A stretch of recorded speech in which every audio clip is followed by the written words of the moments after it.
Man in Black, here again to introduce Columbia's program, Suspense. With us again as star is Mr. Orson Welles, in the third of 4 successive appearances for the Suspense audience. And sharing honors with Mr. Welles this evening is a lovely and distinguished Hollywood leading lady, Miss Geraldine Fitzgerald. Our play tonight is from a short story by Agatha Christie. And so with Philomel Cottage, and with the performances of Geraldine Fitzgerald as Alex Martin and of Orson Welles as her devoted husband, Gerald, we again hope to keep you in suspense.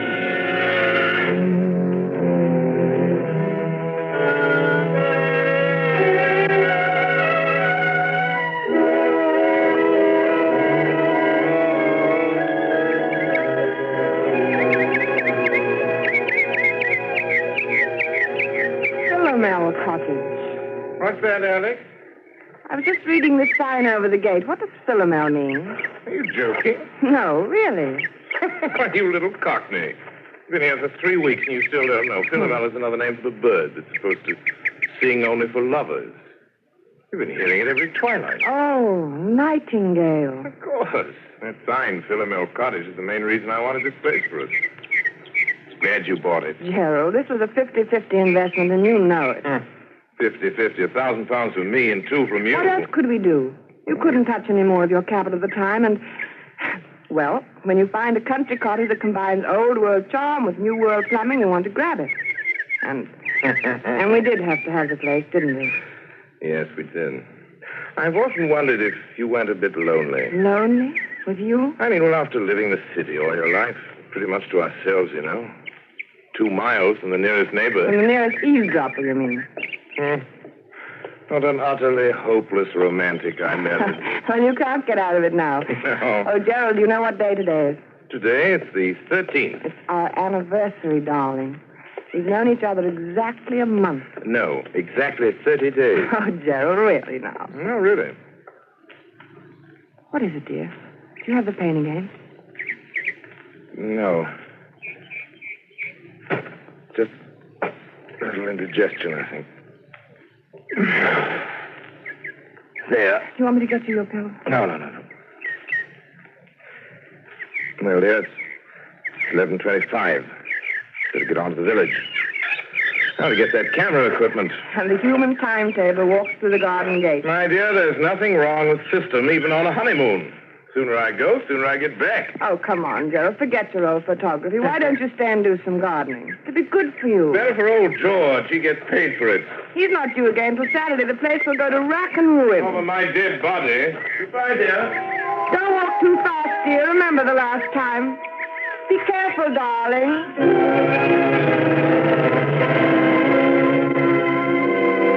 Be careful. It had just slipped out. Be careful. Alex Martin swinging there on the garden gate, smiling out her happiness across a part of England that was as remote and placid as any you'd care to find, wondered why she'd said such a ridiculous thing. If this were London, say, that would have... London. And slowly the smile fell away. She knew then that the memory of that last week in London had never really been far from her mind. That and that last talk with Dick on the top deck of the bus crossing Trafalgar Square. She'd never seen him like that before. Gerald Martin. I tell you, Alex, the man's a perfect stranger to you. You know nothing about him. I know that I love him. How can you know in a week? You've only met him. It doesn't take everyone 7 years to find out you're in love with a girl. It's meant for me, isn't it? Alex. It's no use. Alex, don't you know what it's been for me not being able to tell you? I couldn't, not with the income I had. Then I decided I couldn't wait anymore, and I was going to tell you anyway. And you know what happened? No, I'm afraid I don't. Oh, yes, you do. That money you inherited. That money from your cousin or uncle or whoever. I don't see what You didn't think I could ask you to marry me then, did you? You don't think I could live off your money? I'm sorry, Dick. Believe me, I am, but it really doesn't matter now, one way or the other. Doesn't matter, does it? You can bet it matters to that Martin chap. That's what he's after. You mark my words, he's after your money. Dick, it might interest you to know that Gerald has money of his own, far more than I have. And more than I have. Maybe that's the difference. I've had enough of this. I'm getting off at the next stop. Alex, please. All right, but let me tell you something. If you think I'm going to let Gerald cut me out and not do anything about it, you're very much mistaken. I'll catch up with him, do you hear? I'll catch up with him if it's the last thing I do.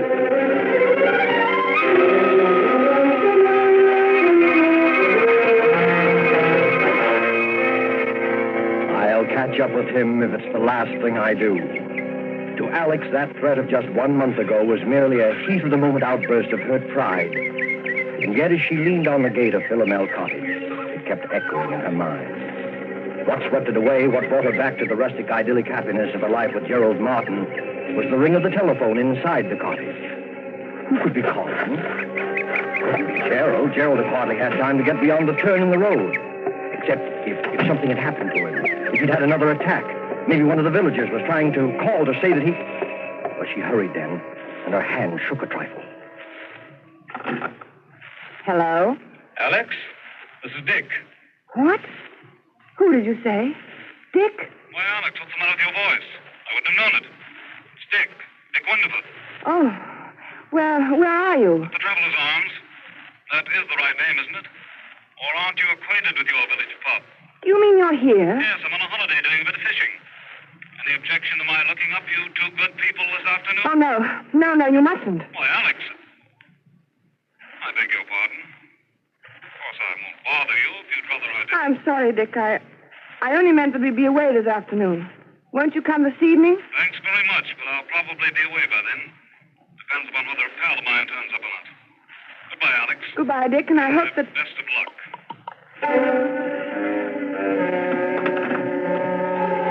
For a long moment, Alex stood quite still, the memory of Dick's threat flooding her mind. She walked across the spacious oak-beamed living room, and by the time she reached the side porch, she'd made up her mind. Much as she hated deceit, she would say nothing to Gerald of Dick's call.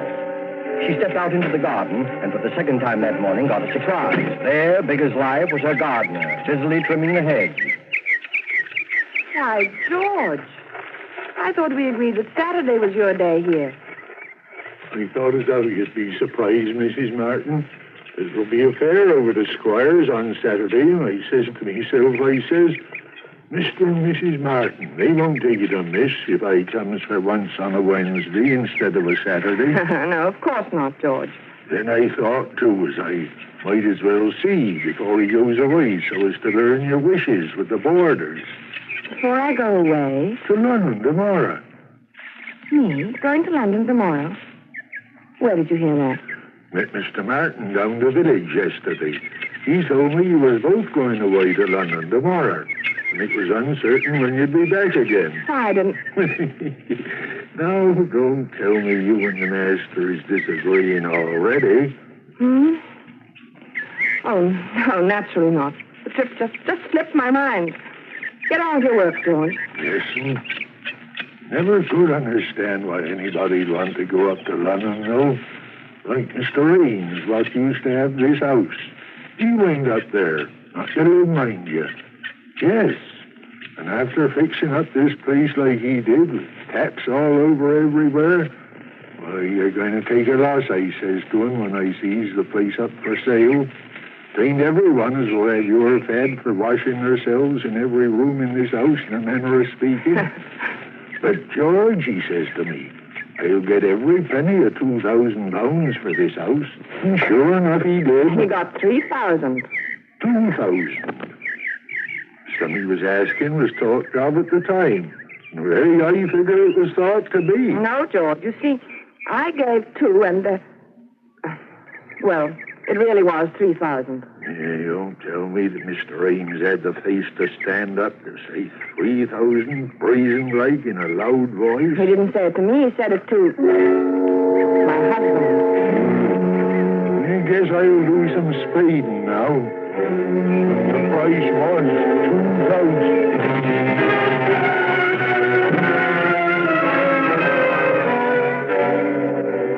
As Alex strolled on across the garden, she was conscious of a thin, vague thought struggling to make itself heard. Then, abruptly, it was gone. Her eye had fallen upon a small, dark green object lying in the furrow beside one of the flower beds. Gerald's diary. Her husband's pocket diary. She picked it up and opened it, scanning the entries with some amusement, once again reminded of Gerald's enslavement to time and system. It was the entry on page 21 that brought the smile to her face.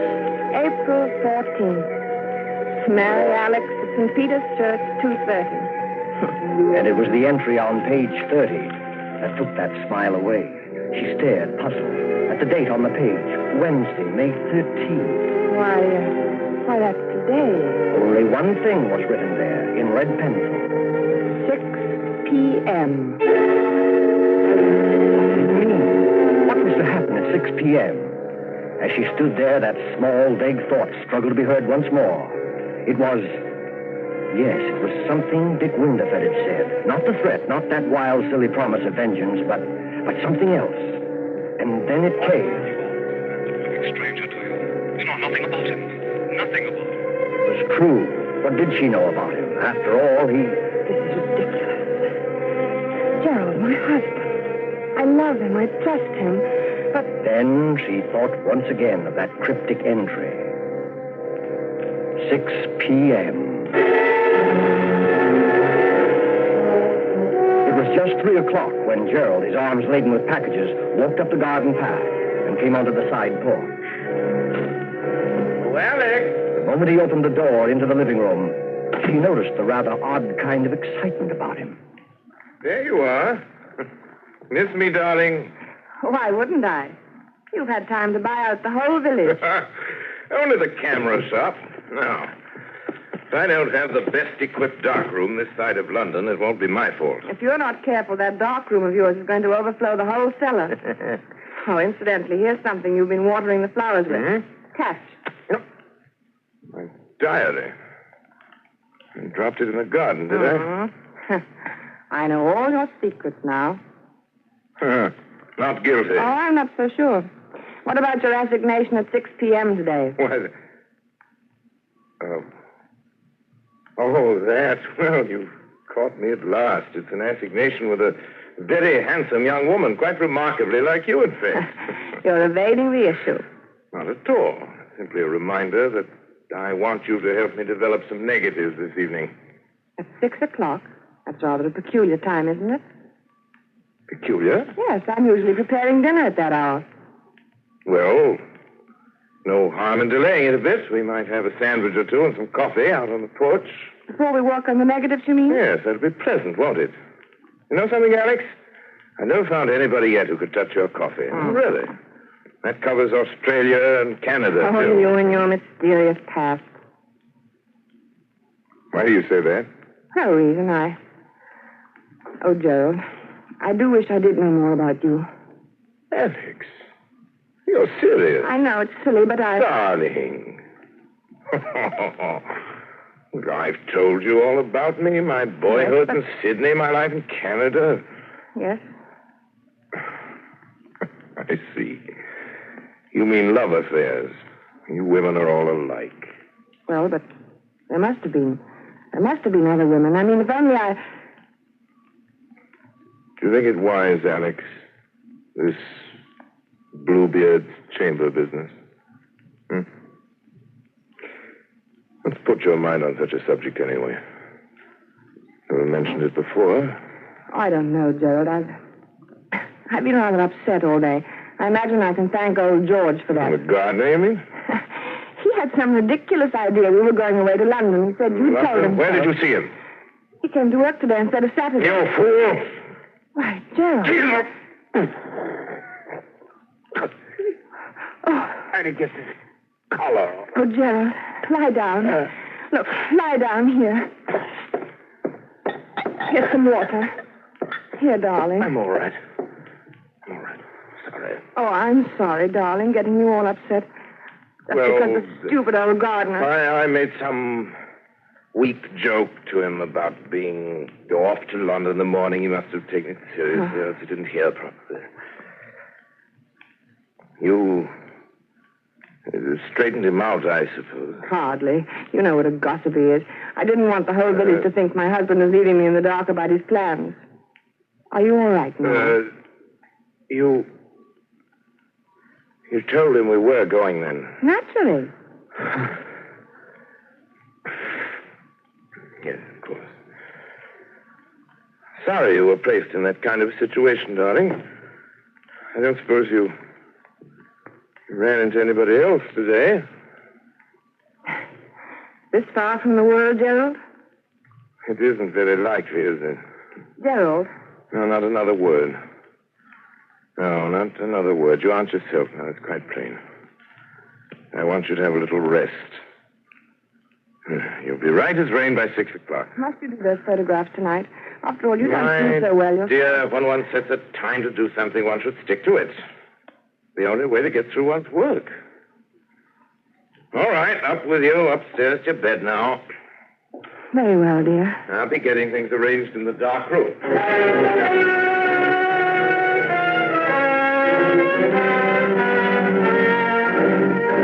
But for Alex, rest was more like a nightmare. Upstairs in her room, she told herself that there was no basis whatever for her state of mind. Still, the turmoil, the doubt, the odd, unaccountable sense of dread persisted and grew until... Softly, she opened her door and stepped out upon the upstairs hallway. Quite clearly, she knew what she must do. Knew she must find some testimony to her husband's past, something to reassure her, something to kill that agonizing dread mounting within her. And strangely, she remembered that single locked drawer in Gerald's bureau. She tiptoed to the door at the head of the stairs, opened it, and entered her husband's room. The key, yes, the key. If only she could find the key that locked the drawer. But there was none in sight. She moved to the wardrobe, went through his coat pockets, and then there at her feet, there on the floor, she saw it. Swiftly, she stepped to the bureau, inserted the key, and it worked.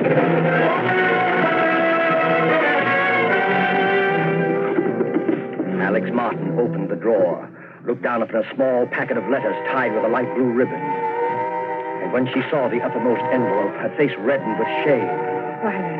Why, they're my letters. They were her own letters, love letters written to Gerald before they were married. And there was nothing else in the drawer save a roll of ancient faded newspaper clippings. Alex sighed with relief as she glanced at the top clipping. It was from an American paper, and it featured the trial of one Charles Lemaitre. Charles Lemaitre. A notorious swindler and bigamist. A skeleton had been found beneath the floor of his house, and most of the women he'd married had never been heard of again. Another of the clippings described Lemaitre's behavior in court, his interest in the cameras of the news photographers, his sensational escape from prison. Another displayed his picture, a long-bearded, scholarly-looking fellow. It reminded her of someone. But who? She couldn't tell. She glanced at the caption beneath the picture. Modern Bluebeard. Modern Bluebeard. Yes, that's what she read. Her eyes went back to the picture, and in a flash, they saw the resemblance. She ran through the other clippings. Dates had been found in the man's pocket diary, dates it was contended when he had done away with his victims. He was an amateur photographer. He was from Sydney, from Canada. He was subject to heart attacks. He was... Gerald!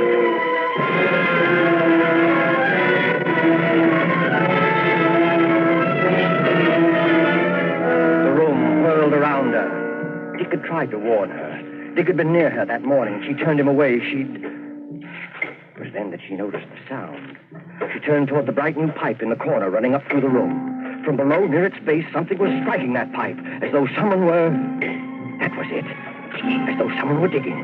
Lemaitre was preparing the dark room for the latest one of his victims. 6 o'clock. That was the date, 6 o'clock. Less than an hour from now. Suddenly, all the jigsaw pieces shot into place. The money paid for the house, her money only. The bond she'd entrusted for his keeping. And suddenly she heard no sound. The digging had stopped. She must escape from this house at once before he came up. The clippings, right back in the drawer. Don't lock it, don't bother, just get away. She rushed to the door, out to the hall, and stopped frozen.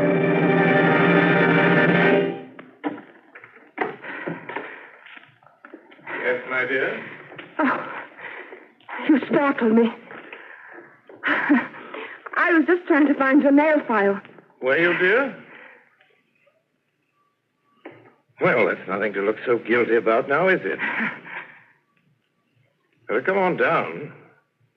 Getting late, you know. Gerald, Just have time to make the coffee and sandwiches. Before we do the pictures, that is. I'll be right down, darling, as soon as but we really mustn't delay, must we? Coming, Alex? Very well.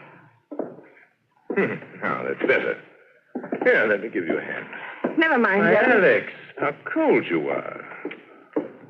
Cold. Yes, I am, rather. Well, that'll soon pass away, I'm sure. Hurry along, dear. Hurry along? Yes, into the kitchen. Alex, what is the matter? Nothing. I'll be all right. The kitchen. Yes, I'll fix us something in a second. You just sit here in the living room and... No, the porch. That'll be more comfortable, won't it? And I'll be right with you. Splendid, Alex. I'll just... No, of course not. What, Gerald? How rotten of me not to have suggested it. Since you're feeling a bit under par, you can probably do with some help. I'll come with you.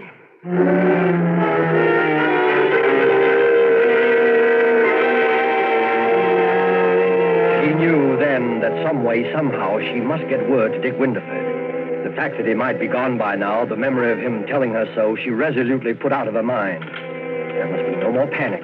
She must be in utter control of herself.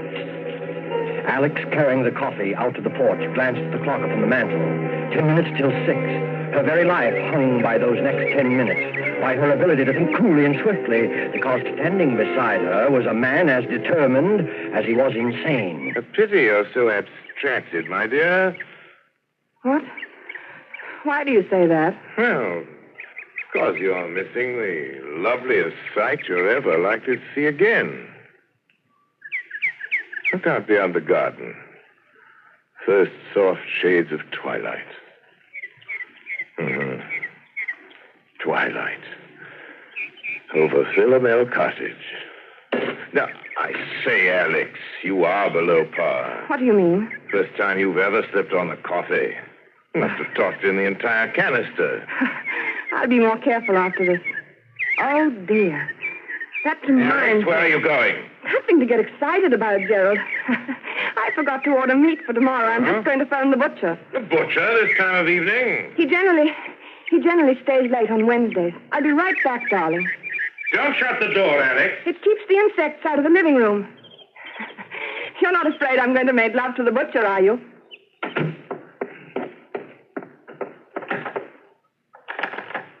Operator, get me the traveler's arms, please. Hurry. Hello? Traveler's arms? Mr. Winterford, please. Will you... What? You don't know if he's still there? Well, see, won't you? It's most important. Don't let me disturb you. Well, darling, you do. I hate anyone listening when I telephone. But I do, Gerald, truly. You're quite sure you're really calling the butcher? Why, as a matter of fact, I am not sure. What? What I mean What are you is, talking about? I'm afraid I've got the wrong person. A perfect stranger. Don't understand. Someone I know nothing about. You know nothing about, then why don't you hang up? Here, what's at the end of that wire? Hello? Hello? Dead. All right, my girl. Better go get started. We're late now. Late? Precisely 3 minutes past 6. Why, Gerald, it won't be 6 o'clock for 8 minutes. Look at the clock there on the mantel. I don't go by that relic. I go by my own Gerald, wristwatch. listen. Stop pacing and listen to me. Well? I don't feel up to it tonight. I'm upset. I'm tired. Alex, I promise you, you won't be a bit tired after it's over. I'm not going to wait 1 minute longer. I won't do it. Come along, I'm not Alex. coming with you. Come along. No. I'll carry you. No. You will, you hear? No, You will. I've got something to tell you. Something to confess. Confess. Yes, to confess. Something I ought to have told you before. I've had my secret past, too. Former lover, I suppose. In a way, but something else. You'd call it... Yes, I expect you'd call it a crime. Crime? You? Yes. I don't believe it. Yes. You better sit down, Gerald. There. I told you I'd never been married before. That wasn't entirely true. There was a marriage. When I was 22, he was an elderly man with a little property. I induced him to insure his life in my favor. At one time, I was a nurse with access to a number of poisons. There's one poison, a white powder. You know something about poisons, perhaps? No, I know very little about them. This one is very much like... It's absolutely untraceable. Any doctor would give a certificate of heart failure, and that... No, I can't tell you. No. Another time, Gerald. Another time now. I want to hear. How did you get her to take it? How did I get him to take it? Yes. Well, I always made his coffee for him. Coffee? Yes. One night I put a pinch of this poison in his cup. I remember that evening how very much like this it was, how peaceful. He gasped a little, tried to move from his chair, but he couldn't. Presently, he died. How much was the insurance money? About £2,000. I speculated. I lost it. It was over 2 years before I married again. He was a much younger man, quite well off. There was a will in my favor. He liked me to make his coffee, too, just as my first husband had done. I make very good coffee. Alex! It was the same, along about twilight. Alex! I remember it perfectly. How nervous and upset I'd been all day, wondering if it would turn out all right. Coffee. But it did. It was the same as the other. He just sat there in his chair and he died. Our village doctor pronounced it heart failure. Alex. My husband did have a weak heart, you see, and that helped a great deal. Alex, listen! That netted me over £4,000. I didn't speculate. The coffee! That's why it tasted that way. You devil, you poisoned me! You poisoned me! Yes, I poisoned you. And already the poison is working. You see? Kill you! Can't move from your chair. You're lying. You're lying. I'll kill you! You can't move. You're helpless. Kill you.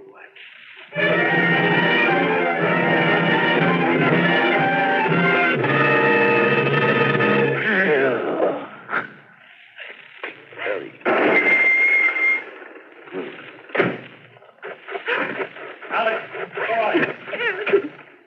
Yeah. What have they done to you, Alex? Constable, what do you think happening in that room? Right, sir? You came. You did hear me. Oh, you silly girl. You went to the trouble to call me up and talk about someone you knew nothing about. I certainly knew enough to come. Excuse me, sir. What did you find, Constable? A man sitting in a chair. Heart trouble, it looks like, sir. And Yes? well, sir, he's dead. Your husband, ma'am? You might say a perfect stranger. He was just sitting in his chair and presently he died.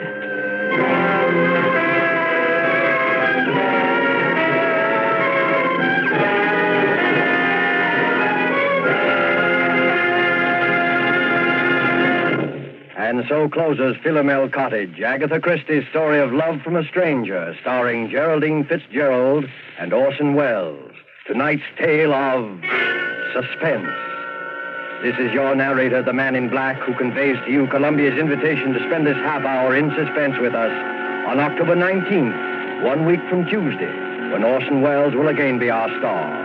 Our next broadcast in the series will be Tuesday, October 19th at 10 o'clock Eastern Wartime, 7 o'clock Pacific Wartime. The producer of Suspense is William Spear, who tonight also directed the broadcast, and who, with Wilbur Hatch and Lucian Malowick, conductor and composer, and Harold Medford, the radio author, collaborated on tonight's Suspense.